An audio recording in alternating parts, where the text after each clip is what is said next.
Hi everyone, it's Friday. It is February the 7th, 2020.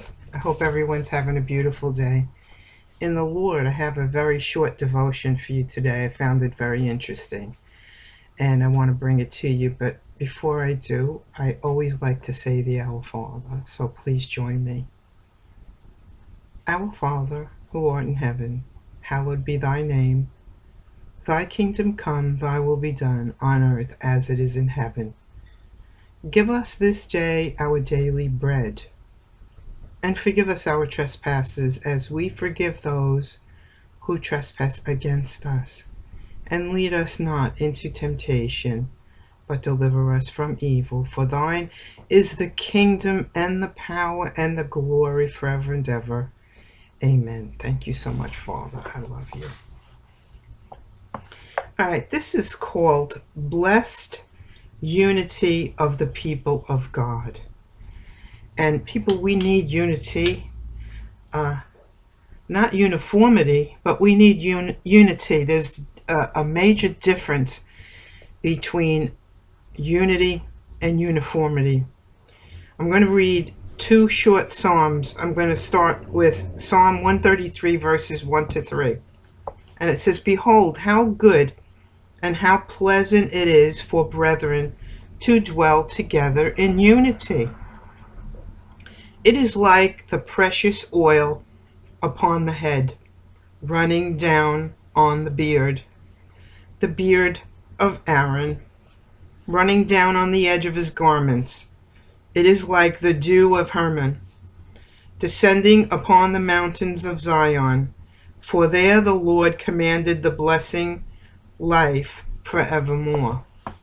Now Psalm 134, verse 1 to 3. Behold, bless the Lord, all you servants of the Lord, who by night stand in the house of the Lord. Lift up your hands in the sanctuary and bless the Lord. The Lord who made heaven and earth, bless you from Zion. I think that some people confuse unity with uniformity, but they are actually not alike in the least. Uniformity is when everyone looks alike, talks alike, dresses alike, and thinks alike. Unity, on the other hand, is when everyone looks, sounds, and dresses and thinks differently, but still comes together as one for the greater good. See? Uniformity is when everyone agrees on everything, while unity is when everyone agrees on the main thing. See? Unity is when everyone agrees on the main thing, the main premise. In other words, unity is when people who don't necessarily have anything in common join together for something that they do have in common. See? If we look at this according to the body of Christ, we all have Christ in common. We all love the Lord.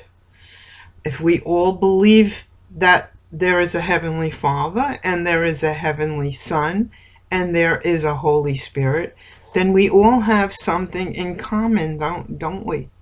Even though I may think differently about one thing and you may think differently about another. As the people of God, we ought to be unified in purpose. See?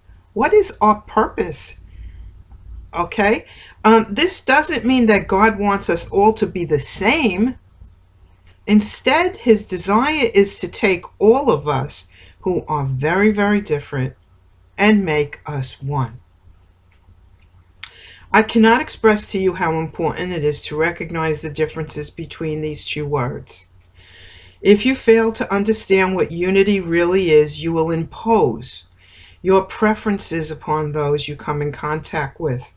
But if you truly understand unity, you can accept people who are different from you, and when you do, it becomes a wonderful experience. Choose unity and not uniformity. Now, there's been so much arguing going on YouTube, and it caused me to remember when I first came to the Lord, there was no internet. Actually, I came to the Lord from the 700 Club, but if it wasn't for a woman named Rose who ran a health store several towns, like maybe 15, 20 minutes from where I lived, where I used to go, and I went to this store probably prompted by God and met her. I was looking for some supplements, and I had health food stores close to me. I don't know how I wound up there, but I met her. She was an elderly woman, and she started talking to me about Jesus, and asking me what my denomination was and all of this, and asking me about coming to the Lord. And of course, she didn't get me to come to the Lord, but what she did was she set the stage for me to come to the Lord, because she gave me some foundation that I didn't have. And then finally, I came to the Lord watching the 700 Club, and then I went back to her and told her that I came to the Lord. She was so thrilled for me. And she was a mentor to me for in the months that followed. I would call her and she would stay on the phone with me, and we would talk about God. And she would just be so thrilled at my curiosity and all this newfound love and curiosity that I had for the Lord. And so the Lord took care of everything here. He put that woman in my life to set the stage. I watched the 700 Club, which brought me to my salvation. And then later he sent a man into my little gift shop to pray over me and lay hands on me. And the Holy Spirit came upon me, and with the gift of tongues. And all this happened without, I did not initiate one thing. And at the time, I didn't find another church. I strictly had this intimate relationship with the Lord and followed him. And what someone else believed or what someone else thought never triggered a war inside of me. But the thing is with the internet now, every little nuance of what a person thinks and feels is expressed publicly to the world. And it's like you're in a theater, and you're entirely focused on this other human being and all the little facets of their personality and their nature and their beliefs. And now you have the I'll say you have the opportunity now to analyze them and pass judgment on them, and make a decision whether you want to go to war with them or not. And really, we forget about this uniformity and this unity. Like I said, the uniformity is when everybody thinks alike and goes into one group and separates themselves from the other group, even though they have the same purpose and same love for the same God.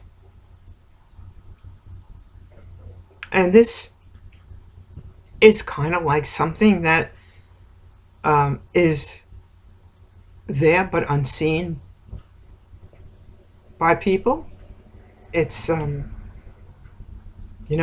if you took America, and when it comes down to it, we all love our lives and we all enjoy our freedom, but we all have different views on how that is going to play out. But if those lives and that freedom was threatened, you would see then people coming together for the same purpose. You know, it's like if a bomb fell, all different kinds of religious people will come together to help each other. Who is going to dress somebody's wounds? Who is going to hold them and comfort them when they're in tears? Who is going to bring them food or give them a drink of water when they have no saliva left from fear? Okay? When there's a crisis, people drop uniformity and they choose unity, because we are all in it for the same reason. When you strip away all the little intricacies of the personality, if you strip all that away, it's really all about God, isn't it? So anyway, I just wanted to bring this forward. I thought it was really interesting. It was something that was kind of like an epiphany in a way, to look at these two words and examine them and see how, when you define them, you look at things differently. And I hope when you define them now, if you're watching this video, you might look at things differently. Okay? Have a beautiful evening in the Lord, people. God bless you.